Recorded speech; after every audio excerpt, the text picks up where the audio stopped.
Hello and welcome to another episode of Looking at Picture Books.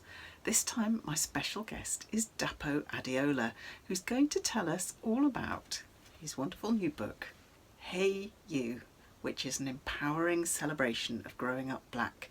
And Dapo worked on this book, which he wrote himself, with 18 other illustrators, so it's a wonderful showcase of talent as well as an amazing feat of collaboration. I'm also going to take a look at two other books which are very much on a theme of empowering children to be happy with who they are.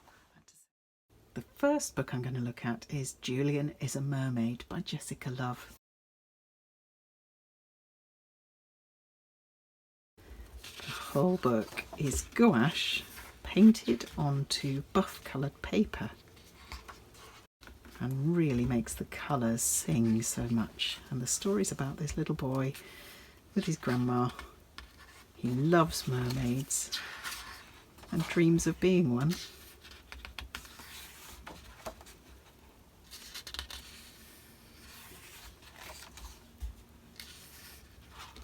And when he sees the mermaids for the Coney Island Mermaid Parade, he gets an idea.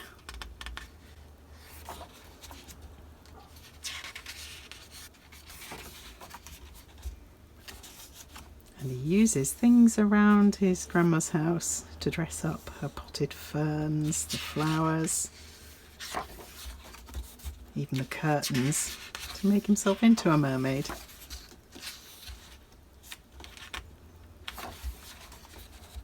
And Grandma's reaction is just delightful. She gives him a necklace and she takes him down to Coney Island to see the parade. It's a really joyful book about encouraging children to be who they want to be. And there's the end papers where Grandma and all her friends have become mermaids in the swimming pool. And here's The Proudest Blue by Ibtihaj Muhammad, illustrated by Hatem Aly. And it's the story of a young girl getting a hijab for the first time, told through the eyes of her younger sister. They go to the shop and choose one in a beautiful blue, and off they go to school. But not everyone understands.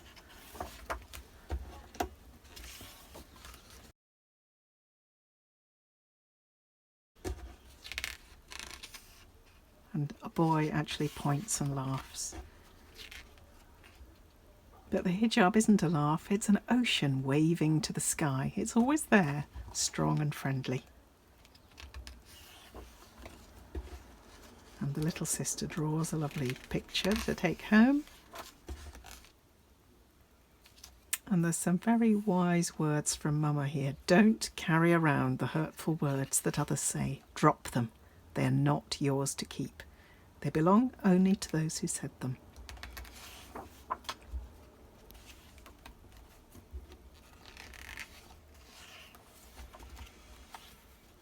The little girl can't wait to get home and show Mama the picture she drew, showing both herself and her sister wearing the same beautiful blue hijab.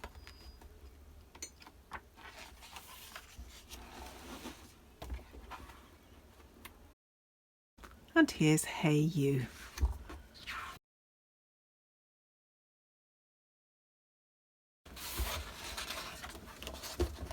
With every spread by a different illustrator.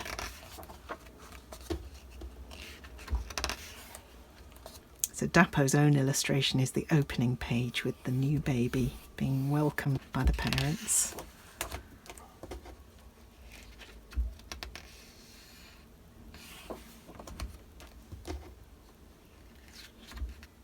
You are wonderful. I hope that you never lose sight of the wonder that is you. So the little girl here is imagining herself into all these stories that traditionally have tended to feature only white children. Love your beautiful skin. You stand on the shoulders of greatness.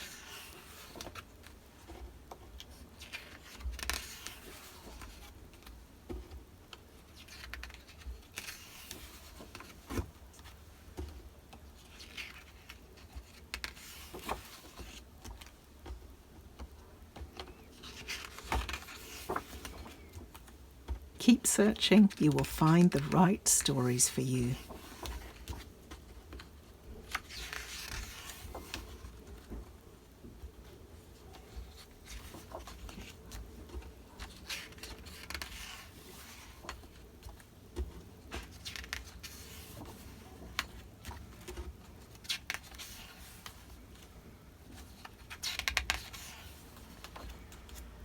And the book ends coming full circle to a new baby being expected. There's the ultrasound scan and the two little babies here waiting to be born.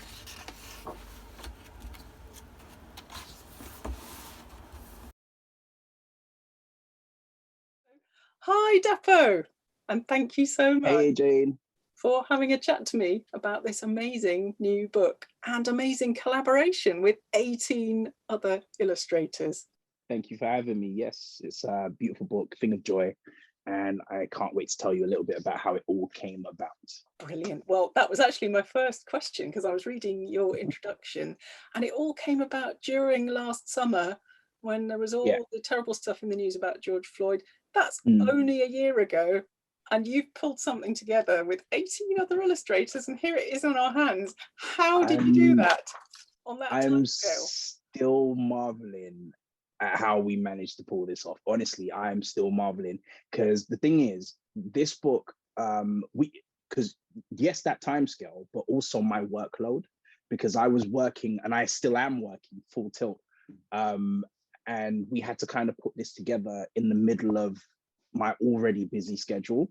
So it was a bit crazy, but it was just something that I think it had to be done. Like, if you know anything about me coming into the industry, this book is very much a culmination of all the little steps that I've taken on my journey to get here, you know, with regards to not only kind of spotlighting and highlighting Black talent within the illustration industry, but also talking about, you know, equality between illustrators and authors when working on a book together. And this project very much allowed me to literally just merge all of those things together in one beautiful, beautiful book. And, you know, that's before we even get to the message that the book has within it as well. So yeah, it's just been absolutely crazy. And, you know, I remain astounded. And I keep saying this is not the norm. So, you know, publishers don't get too happy, because this is a one-off. Like, I'm never going to do anything that quickly, that massive ever again. I'm not going to do that. Like, for people that don't know, most picture books take at least 2 years. Or 3 even. Literally to come about. So how this came about, just to directly answer the question, you know, we had the whole incident with George Floyd, where, and I will basically say that he was murdered, basically. And this happened, and the ripples could be felt literally across the world, not only in the Black community, but in just all communities at large, just all around the world, it could be felt. And, you know, for the Black community in particular, there was this malaise, like you know, people were exhausted, having the same conversations over and over and over and over again. They were exhausted. And, you know, it was this weird thing where that was the first time in a lot of people's lifetimes where we had seen such a massive swell of support from other communities, right? But even that was overwhelming. Like, how drained I feel today because of my workload is literally how drained the whole community felt at the time as well. You know, imagine having this massive giant spotlight shone on you. Yes. Like, you know what happens, the heat from the spotlight kind of just becomes a bit unbearable. And that's what was happening. At the time, I put a tweet out and an Instagram post about how in children's picture books, we have, you know, the range to talk about a variety of different things: grief, loss, gender fluidity, all these things we talk about, but we rarely talk about race in a manner that is for Black people, if that makes any sense. It's always like we're explaining race to non-Black people, if that makes any sense. It's never for us. Like, it's, you know, and there are conversations that we have to have amongst ourselves with the youngsters in our community so that they know what to expect when they step out into the world. You know, because it's an awful truth. Like, you know, an encounter with the police is not going to be the same for me as it would be for you. You know, we have to warn our kids about these things. We have to talk about these things with our kids. So I wanted to do a book well, actually, I tweeted that, we should do books that allow us to have those conversations with our children. And, that these books wouldn't only benefit us, but it would also benefit anyone else, just so that they know that this is what happens. Exactly. And, I put this tweet and this post out for someone else to write this book. I was very much like, yeah, it should happen. This should happen. And I walked away. And my editor, Joe, saw it, and he took it to someone at Penguin, and he was like, I want to commission Dapo to write this book. And he came back and he was like, Daps, what do you think? I was like, no. Instantly, I said, look, I'm not an intellectual. I'm not the person to write this book. I consider myself to be a smart person, but I know my as a smart person, I know my range, if that makes any sense. And he was like, look, Daps, this is a kid's book. So, I started the first draft, hit it off, did the first draft in like a couple of days. And, it was a good first draft, but it still lacked the rhythm, if you will, and the whimsy. And also it was a first draft that if you were a teenager, you would have got it. But there were some words I was throwing around in there that would have been difficult for the age range that the book is aimed at. And I always kind of thought to myself, well, I can put those words in there because the aim is to encourage conversation between adult and child. So if they can have a conversation around what the word means, I don't think it's ever too early to expand a child's vocabulary. But, Joe made a few points, and I did stop and think to myself, well, what if the adults themselves don't know what these words are? So, and I don't want to preach to anybody as well. So I kind of had to change, my approach to it. And he asked me a very pertinent question, which was, when was the first time that I felt empowered in my skin as a Black man? And that wasn't, that wasn't until like I was in my mid-20s. And that was such a big deal. I just remember thinking, wow, what would it have been like if I had kind of felt stronger in my skin or more confident in my skin as a young man, as a young kid, as a child. Like, so, it changed the way that I started to look at this. And then, I went back and I wrote it as if I was writing to my younger self, and boom, second draft, perfect. It landed enough for us to get the illustration process started, because text is always in flux until the very end, until the very last picture is submitted and ticked off. The text should always remain in flux, because the pictures introduce things that the text might have to kind of get pared back. Hopefully that answers the question.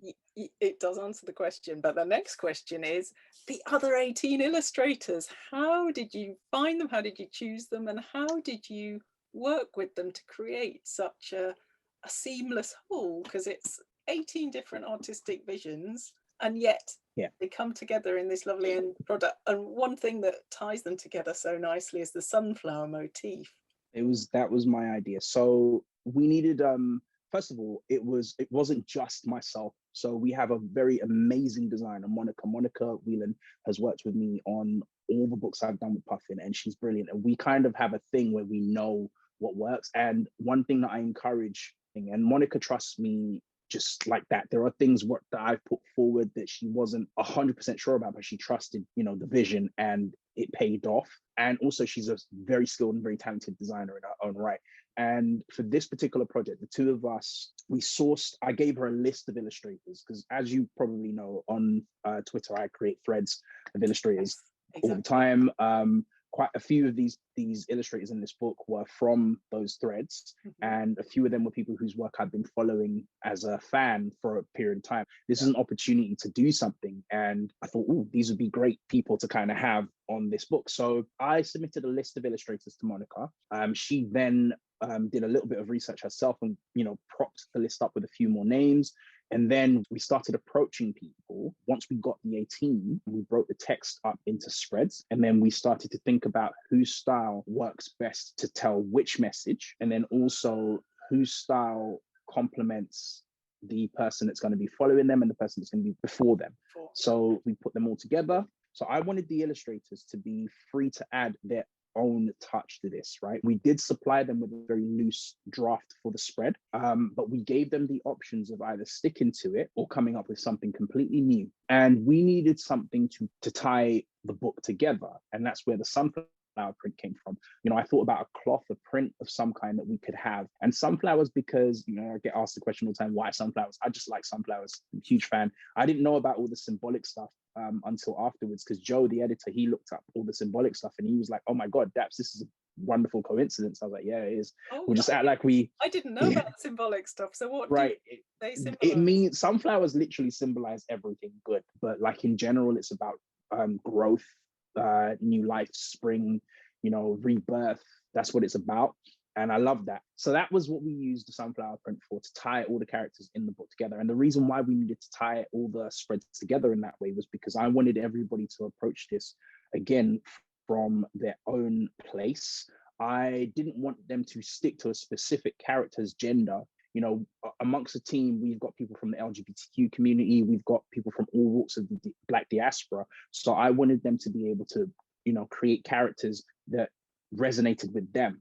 And they did this, exactly. So we are trying to represent as many people from the Black community as we possibly can within these pages, because Blackness is not monolithic. And also, we have queer representation in the book as well. We've got all different kinds of representation. And the good thing about representation when done properly is you don't need to scream about it from the rooftops. Your wonderful closing illustration, so beautiful. Yeah, I mean, example of what you're talking about.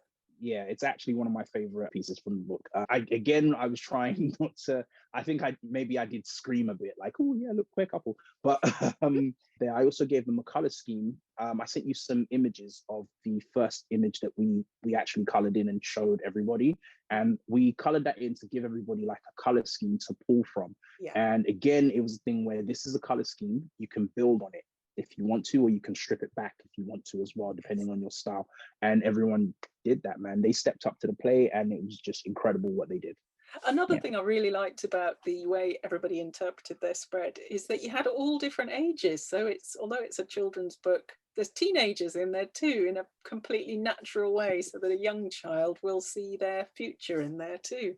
Not only will they see their future, they'll see, their older siblings, if they have any, older cousins, because it's for them to understand how connected we are, like how connected the life experience is, because I don't think we get enough of that in children's picture books. Like, we don't get enough of a view of the wider world. It's usually everything's from a child's point of view. Do you know what I mean? So, except of course in Look Up, which is right.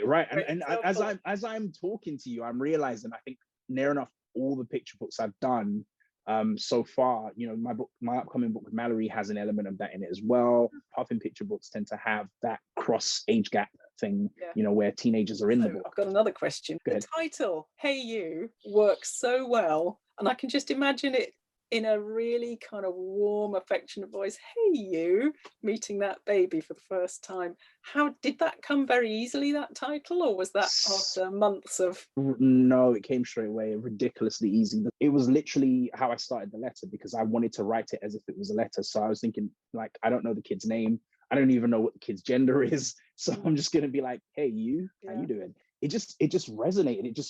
It landed. And when I told Joe was like, yeah, that's perfect. And we didn't quibble. Things we didn't quibble about once, right? Which normally gets quibbled about when it comes to picture books is the title of the book and the illustration in the front cover.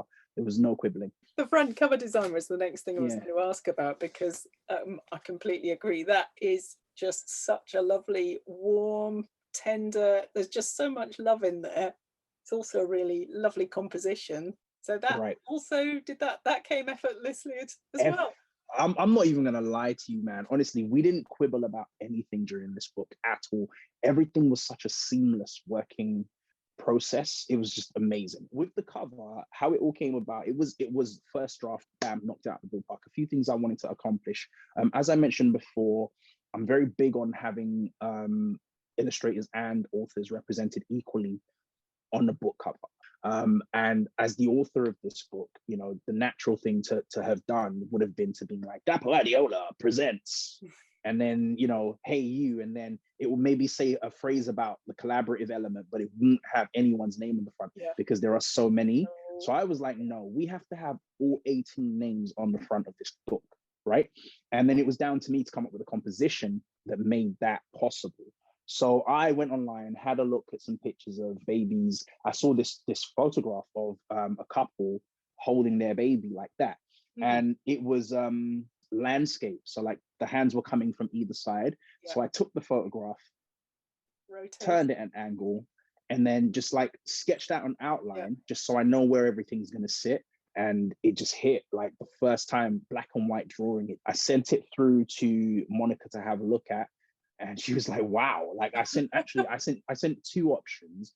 One where the hands were across the page, but this one was the stronger of the two images by far, and it just landed. It just absolutely hit. It gave us a lot of room for play as well, you know, adding little elements to the cover as well. And when it was embossed as it's been, it just felt the production just is wow. wonderful. Yeah, it's insane. Yeah. All of that stuff is it's doing what it's supposed to do. I just wanted to ask about your process for your own elements of the book, the opening, the cover, the opening spread and the closing spread.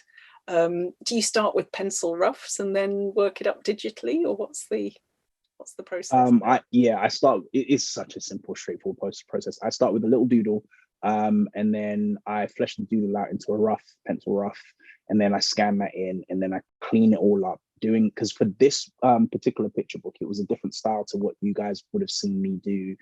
I wanted to bring in elements of my line work in this, because the other stuff I get to do, it's very lineless. I love line. Line is my biggest passion. It's like my biggest reason for wanting to be an artist, just to play around with line. And I kind of have this thing where I tell people all the time, look up the style I work in for Look Up and all the other picture books. Was a completely happy accident.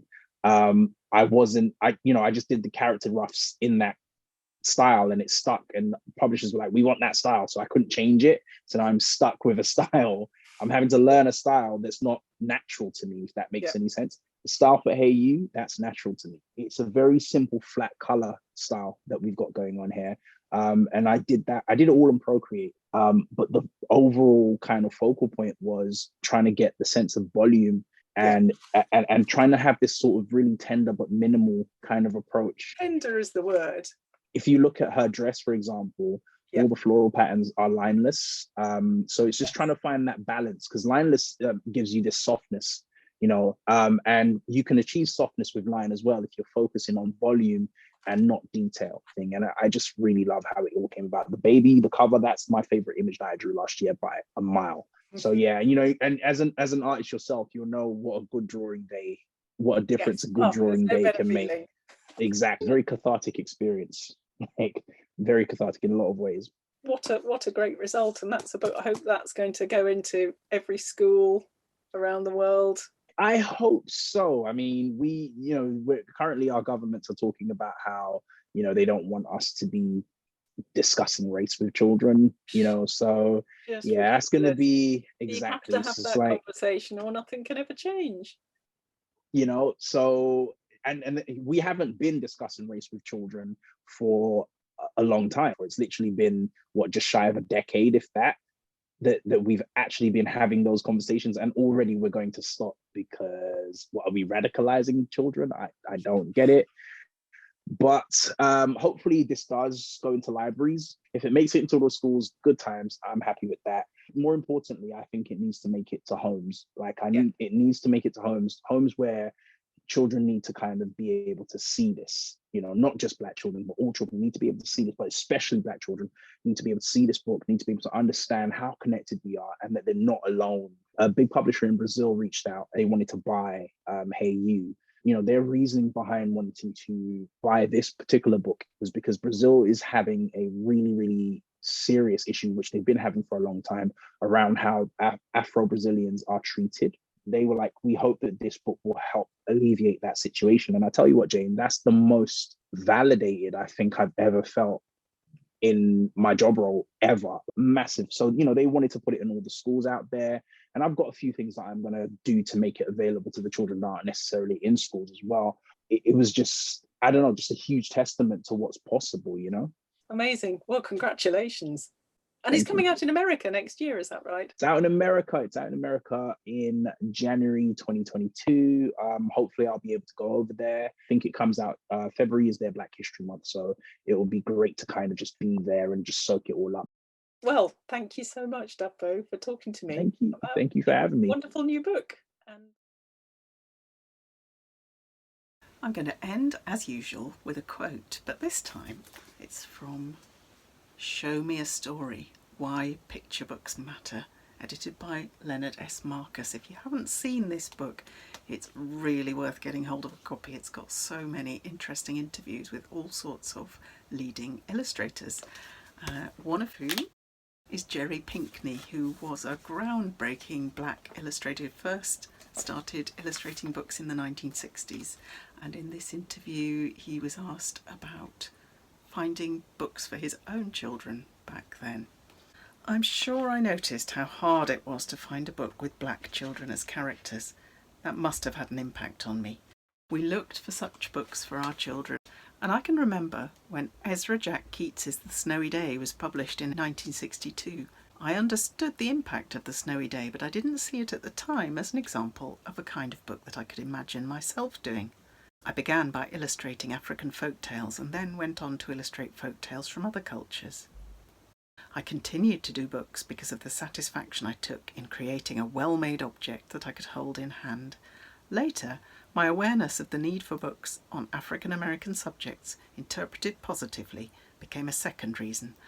I began to feel that through such books I could make a contribution to society. I'll see you next time on Looking at Picture Books.